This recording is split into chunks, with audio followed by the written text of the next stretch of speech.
Test, test, test, test, test. Hi, Simon.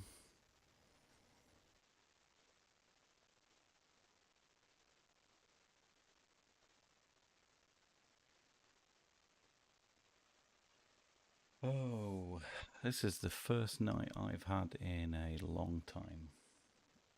So I'm testing out my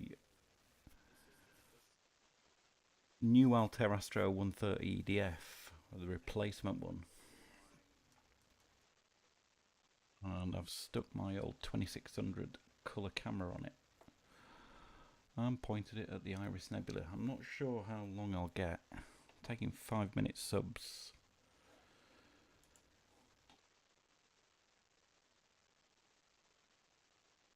Still in two minds whether to keep the scope or send it back.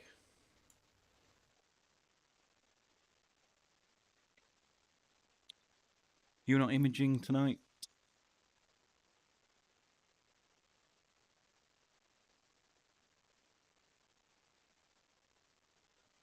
Running the new version of N.I.N.A as well. We're on version 2, release candidate 3. All sorts of new plugins.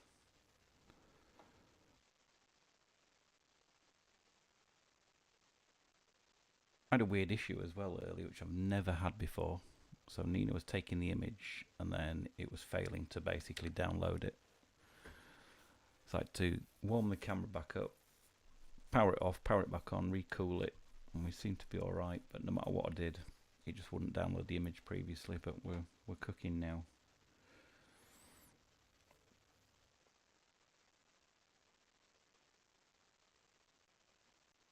You're on the Needle Galaxy. Nice. 5-minute subs. Yep. I'm doing 5-minute subs on the Iris. I've never done the Iris Nebula before. I was only going to go out for about 15 minutes just to check the problem I had with the original scope that I got from Altair. It's certainly better, but it's not perfect.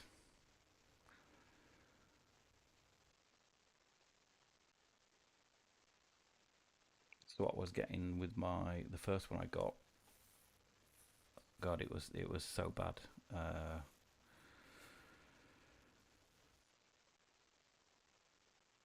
It's as if the scope had been dropped.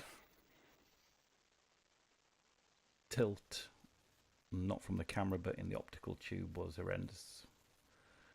So this is a replacement scope. I've had it a month. This is the first night I've really had to try it out, and there's still some elongation up in this top right hand corner, which I'm sure is not from the camera, but I'm going to test that later. Maybe not tonight. But the rest of it's okay. It's certainly better than it was. You really got to go pixel peeping to see it.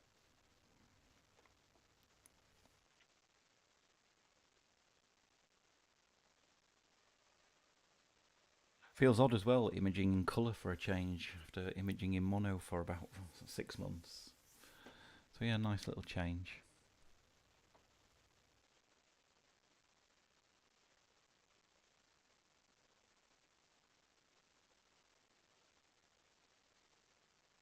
I want to try this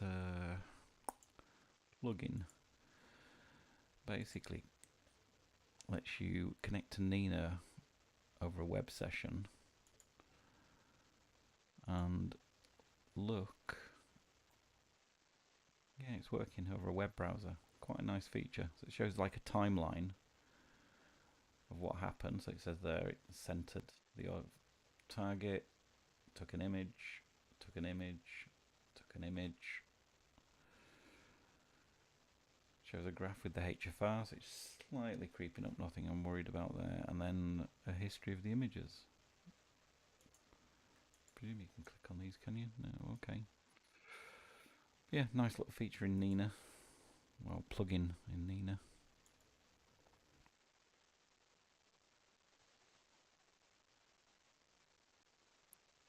Oh no, your EAF stopped working. Back to manual focus. Yeah, you get so used to just having automatic focus. I can't remember the last time I manually focused anything. I'm not sure if they're still in short supply or not.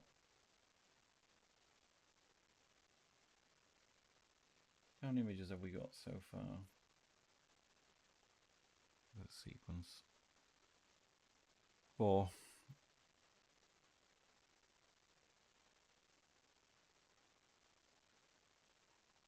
We're going to see if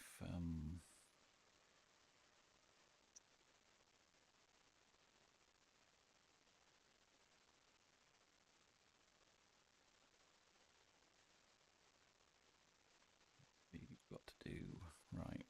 Okay, I was going to see if I could measure the eccentricity of the stars over here, but you've got to stop the sequence and take us an image. I'm not staying on long. I just thought I'd go live because I haven't been live for a while.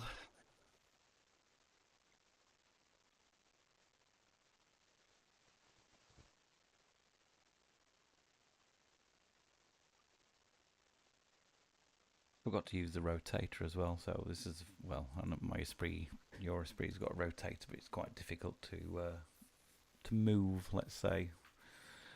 I was going to use the rotator because with NGC 7023.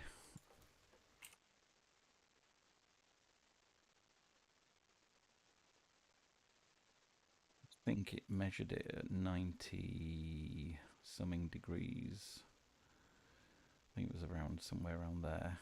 That's what the current frame is on. I thought, what's this over here? If I'd have rotated it round, I could probably got this little thing in, whatever it is, but I didn't.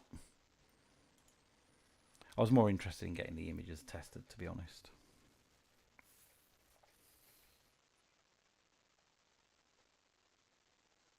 What I might try is a quick live stack, because I've not live stacked a colour image.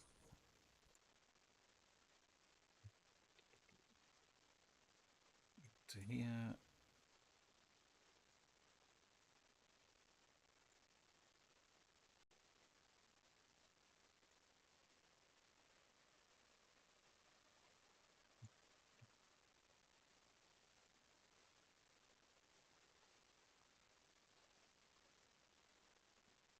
See what this live stack looks like.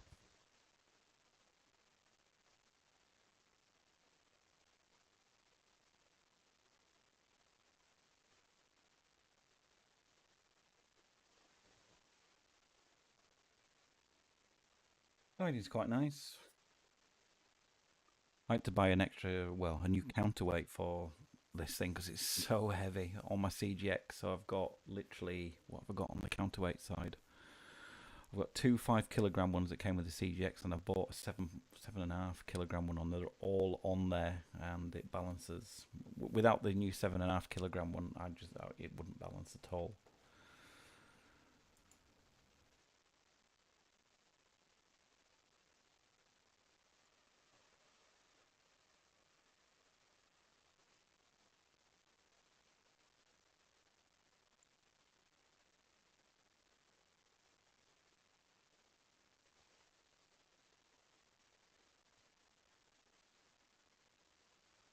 So it's a little live stack got going. Still stacking the images I've initially taken. I don't expect to see many people this time, and I haven't publicised it anywhere. But all good.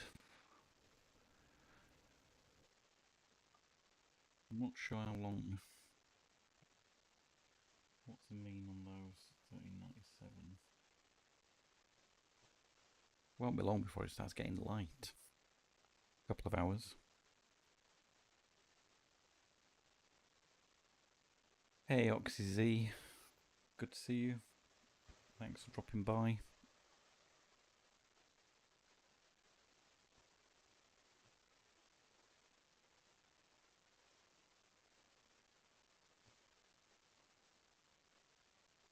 Almost considering taking up solar imaging for the summer. It just seems almost not pointless, but frustratingly short the nights. If only I had an observatory.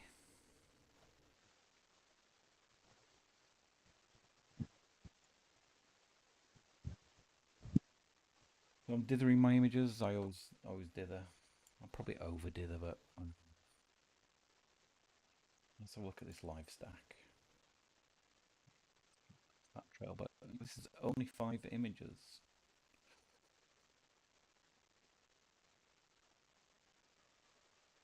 Yeah, a lot of the dark dust.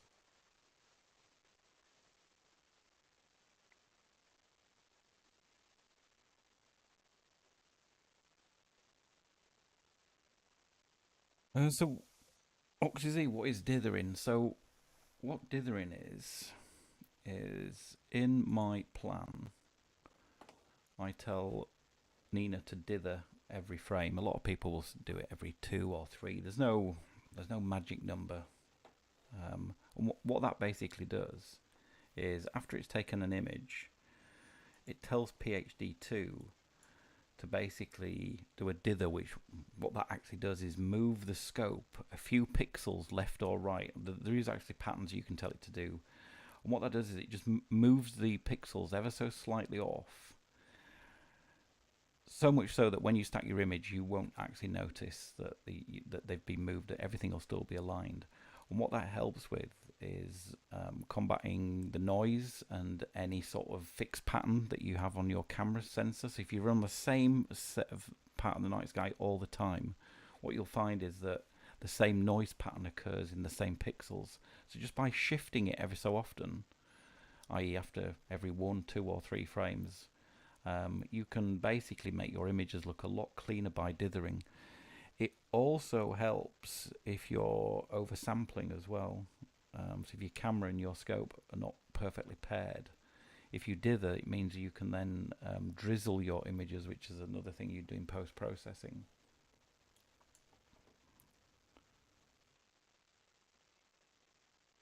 Hey, Mr. Alreed, sorry. Yeah, still giving it a go. The main reason I'm giving it a go is this is actually a new scope that I bought a couple of months ago, and this is the second one. So the first one came pretty. It didn't look damaged, but the optical tube wasn't in a good state when I took some images. Basically, everything from about here onwards were all egg-shaped, and it wasn't a back focus issue. It was just all over the shop. So Altair Astro kindly, I sent it back, and they sent me a new one. It's significantly better, but I've still got some elongation going on up here, which I'm sure is to do with tilt. But I think I'm okay. You've got to go pixel peeping, and plus this sort of image, I'd probably crop quite a lot of it anyway. So yeah, this was the first clear night we've had for me for about 4 weeks. So I wanted to actually basically test the telescope. So this isn't a mono camera. So I've got my old 2600 color camera on there. It's a big old thing. So I've got a 0.8 reducer on it. So normally my spree is 550mm. If you've seen him on my previous live streams. So this is a 905mm refractor triplet. So with the reducer on, it's down at about 724.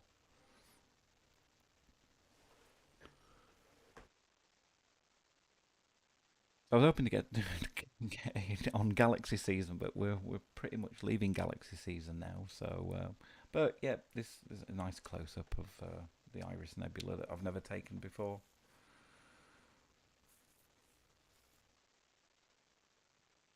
This is the scope that I bought. I'll show you what it is.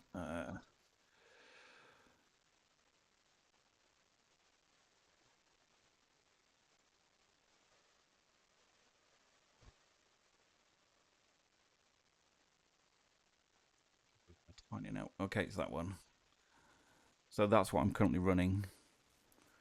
Um, it's f7, but when you got the reducer on it, it takes it down to f5.6.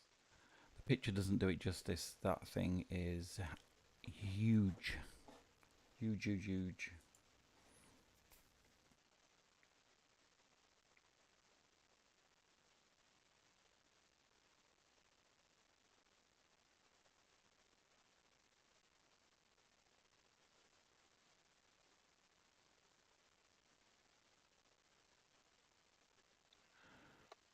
I haven't got an off-axis guider on either, so I'm just using a guide scope. But guiding's for the size of the scope it is doing really well with guiding tonight. Yeah, it's 130 mil front objective, so the Esprit's 100. Um, so everything's bigger. Quite a beast to handle, but that carry handle at the top is fantastic. So I don't have to construct my own like I did for my Esprit.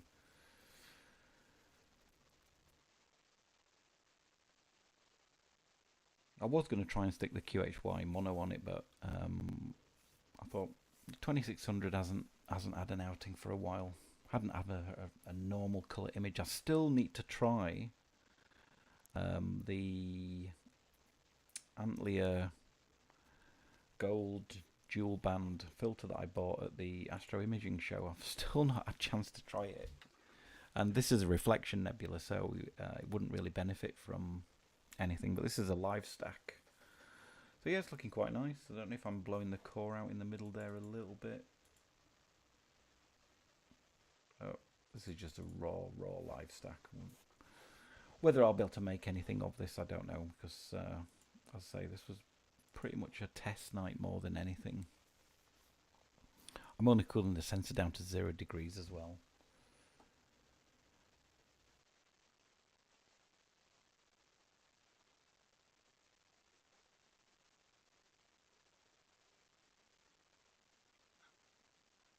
I think we've. Oh no, we haven't gone past it. When's the meridian? Oh, the meridian's my. Well, yeah, I'll well packed up before the meridian happens. 5 hours away. It'll be daytime practically.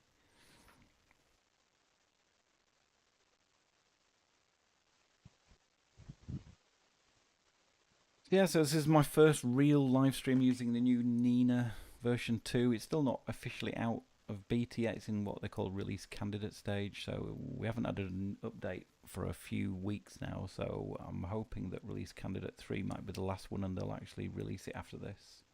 So I've got a few plugins. Hocus Focus, which is a replacement focus routine for the already brilliant focusing feature in N.I.N.A. So this enhances it even more, so I've been using that. I didn't use the 3-point polar alignment, and I can actually, in fact, I haven't tried that. Whereabouts is it? I can connect to my outdoor camera. Is that it? Yeah, that's it.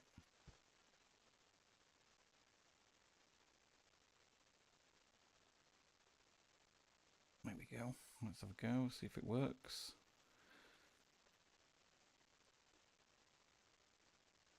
So yeah, so that's actually my outdoor camera now native inside N.I.N.A. Pretty cool.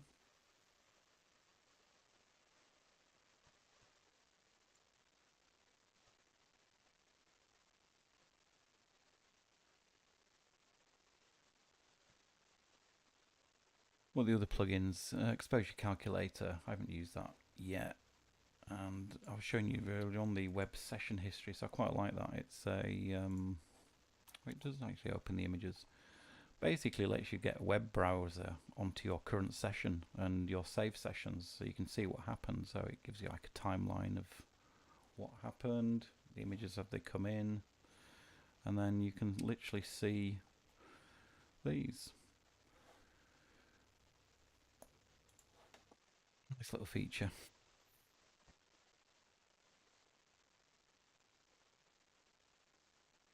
Go back to the imaging tab. Let's have a look. Where are we? 4 minutes into image number what? 6, is it? Yeah, well, we've done 6. Right, image number 7.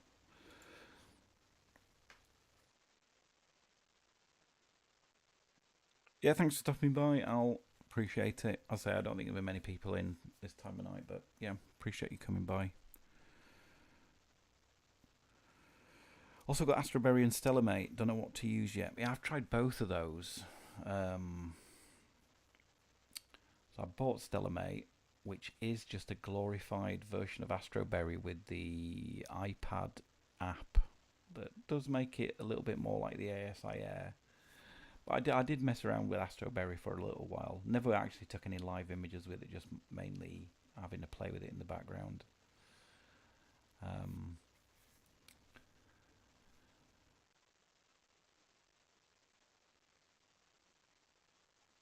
yeah, the 130, it's 905 millimeters, Simon. And then I've got the zero point 0.8 reducer on it, which takes it down to where's my stuff? Takes it down to 724 millimeters. There is a Plano Star 1-to-1 flattener, but they haven't got it in stock yet. So if I got that, I could literally image at 905. So I'm hoping if I keep the scope, that's what I'll do. So give me another option. So basically, I'll have the option to take images at 905 millimeters, 724, or back on my Esprit at 550.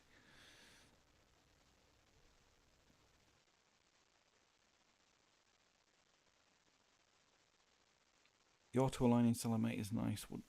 Something would be nice for N.I.N.A. I don't recall what the auto-align feature is. Oxy, could you elaborate? Do you mean like star alignment or polar alignment?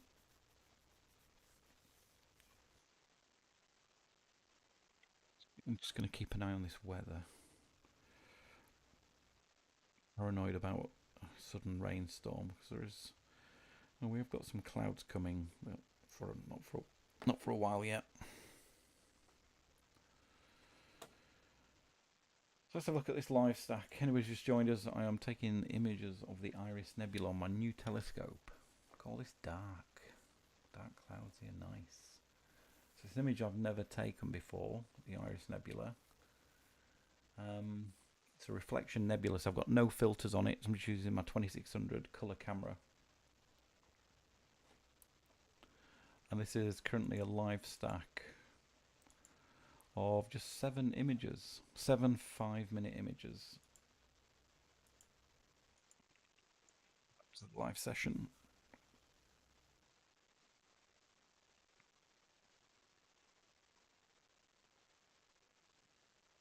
Yeah, and Oxy, N.I.N.A does the same thing. So earlier on, what I did was I typed in NGC 7023, which is Iris Nebula. I said slew to the target. It slew to the target. I took an image, an 8-second image, and it was off. You could clearly see there was nothing there. So I just said from this tab here, I just went into plate solve and said go. It took another 8-second image and went, right, you're looking at the Iris Nebula. It plate solved it, said it's not right. It moved it. Job done. Literally took another exposure and confirmed. And I have mine quite this. So I'm basically say that it has to be within 0.5 arc minutes of the target. So it has to be pretty much bang on. Otherwise, it'll basically re-slew and check again until it's within that error threshold.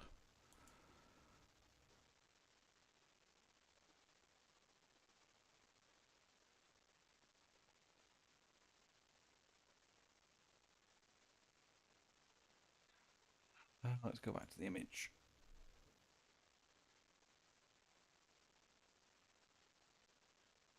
I'm not sure if we're maybe talking about two different things then, Oxy. All I know is that I can basically from that framing assistant plate solve and get the image basically exactly I want it. So if I move this over here like this,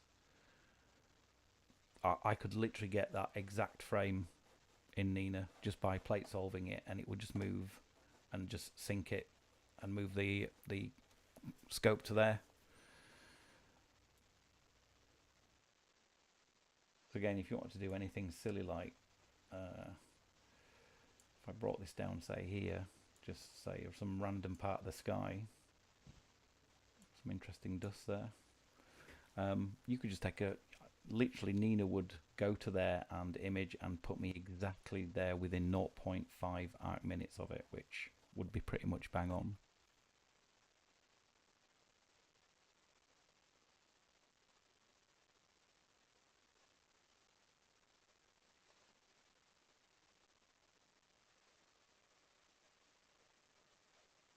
Yeah, so obviously the star. Yeah, I don't do any star alignment at all because I used to use a Celestron Star Sense, which would basically slew around the night sky taking images, syncing, and then plate solving and sending that data to to the mount. But literally all I do now is tell N.I.N.A frame it, off it goes, plate solves it, works out how far it is off, syncs. Um, the plug-in here of 3-star polar alignment, I don't use that. So I just used to use SharpCap to polar align my mount. I will try that at some point though, but tonight wasn't the night to be testing that.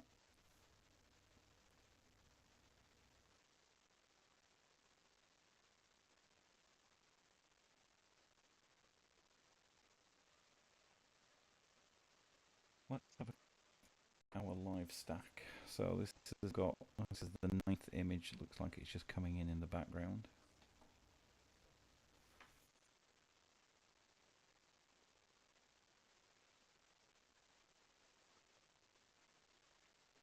What time is it? It's 10 to 1 in the morning. My watch is saying it's cloudy, but the live view says it's okay at the moment. We do have some clouds, yeah, in the next sort of 40 minutes. As I say, this was very much a test session. Improvement 48%.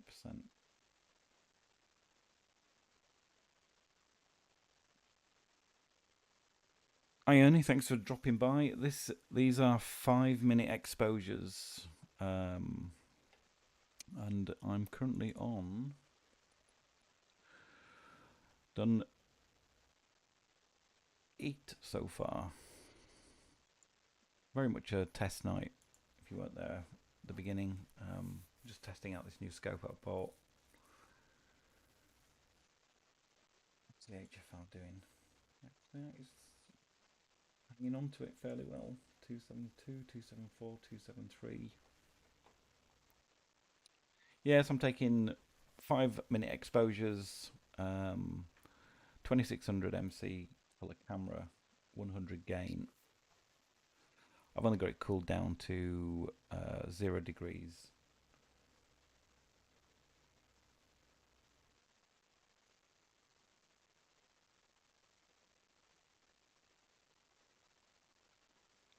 You still need to get your Evo Star 72, but have financial problems. I'm sorry to hear that.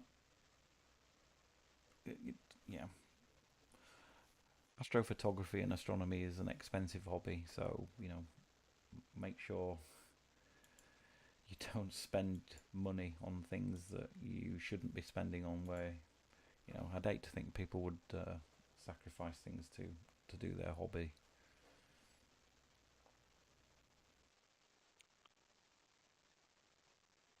You've got a Acromat 7500 at the moment. You can't imagine that. Yeah, I can imagine it would be quite challenging with a acro.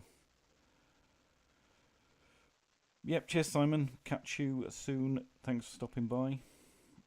You're going to try and get a couple of hours sleep and leave the rig running. A brave man.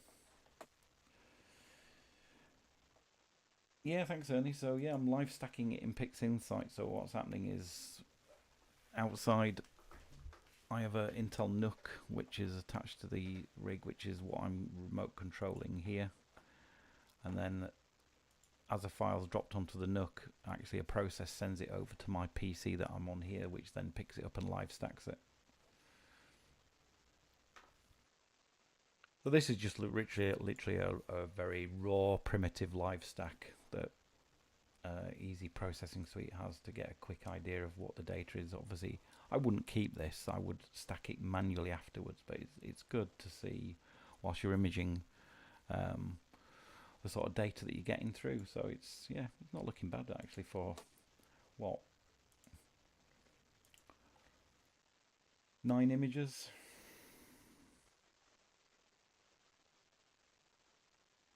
I'm really happy with this guiding tonight. So it's behaving itself really nicely. There's a lot of, you can see in the star field, there's a lot of illuminated stars. So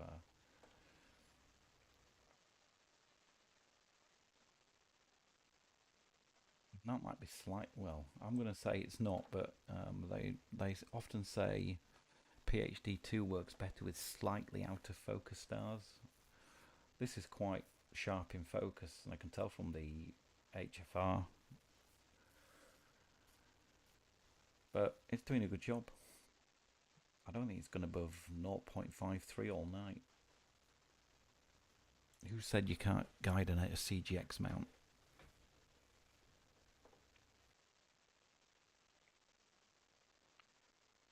So another image coming in.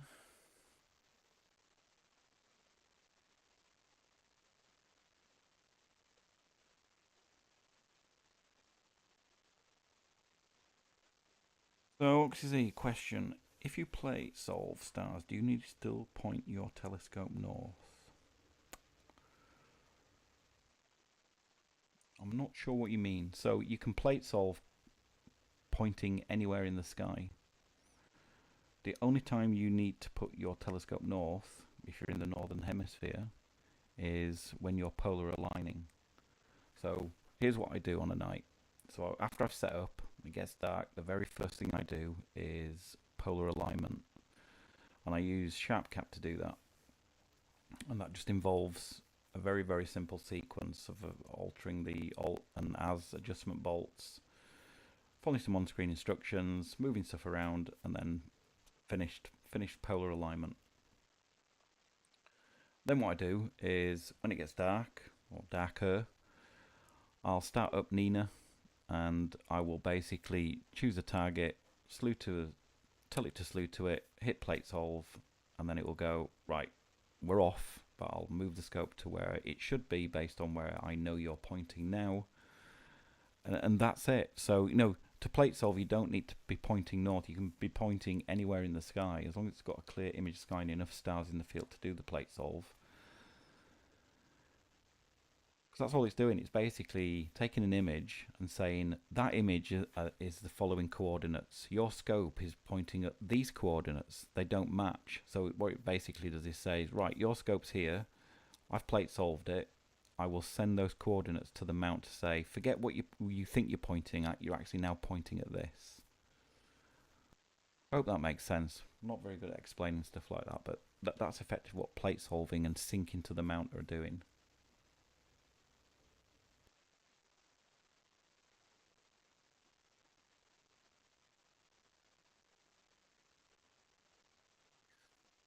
So,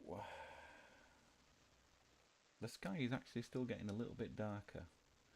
If you look at these mean values here, 1295, 1277, 1260, the lower this number is, it's going down, this is how dark the background is. And then when we start getting to a lighter thing, the number will start going up.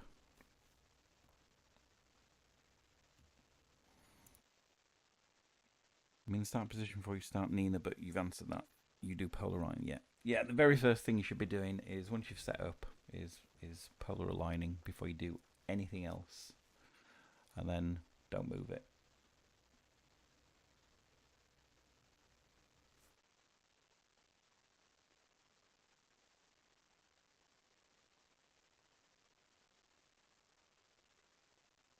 So, guidance crept up, but that's more than acceptable.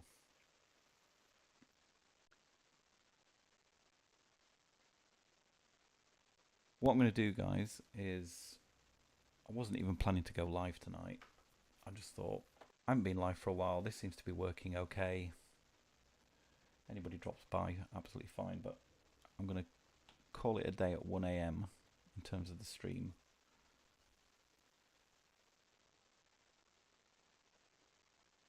Hopefully next time when we get some, well, there's certainly no clear skies next week currently on the forecast, but and there's the opportunity to stream is diminishing as we get into the really long days and short nights. But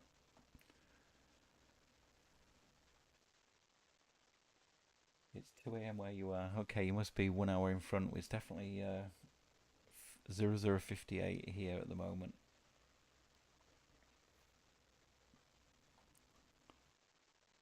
But it's the weekend. Don't need to get off. Well, I don't need to get over work in the morning. It's all good. Let's have a look at that live stack. How many images have we got in there now? 9. A 53% improvement on the first image. Oh, you're in the Netherlands.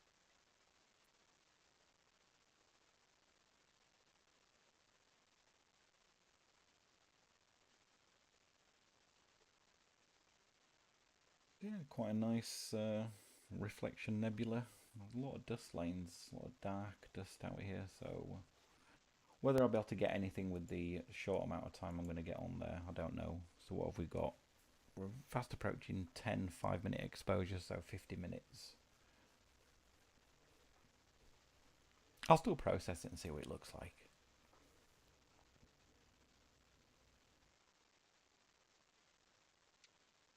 One thing I've been liking with N.I.N.A is, forget where it is. I've put my horizon into N.I.N.A as well. So this green line here is where in my garden this is the target currently is. So this is the Iris Nebula, this black line. So right now it's at about what 58ish degrees, and then it's going to be, well, I'll be well finished before this time. And this green line here is my horizon in my back garden of what I can see. So really like that because I can basically plan when things are going to be visible and when they're not going to be visible.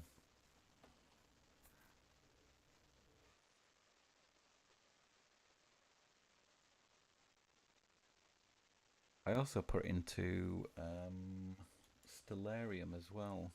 Let me show you that. The same file. Whilst that's loading, I'll just keep this on screen.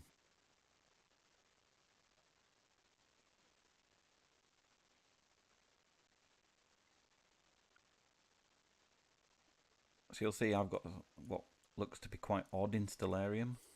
So again, this is effectively, I used to use a picture, but I've just more for gimmicky than for me that.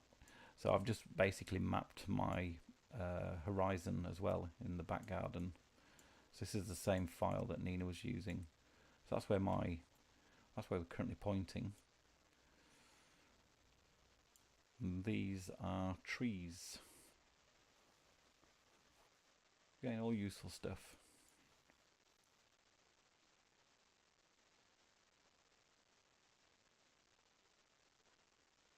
So thank you for coming along, those that are there. I know it's been a quick session, but this, as I said earlier, this was very much a test night. So I'm going to call it a day there, guys. Thanks for joining. And hopefully I might catch you again soon another time. Cheers for now. Bye-bye.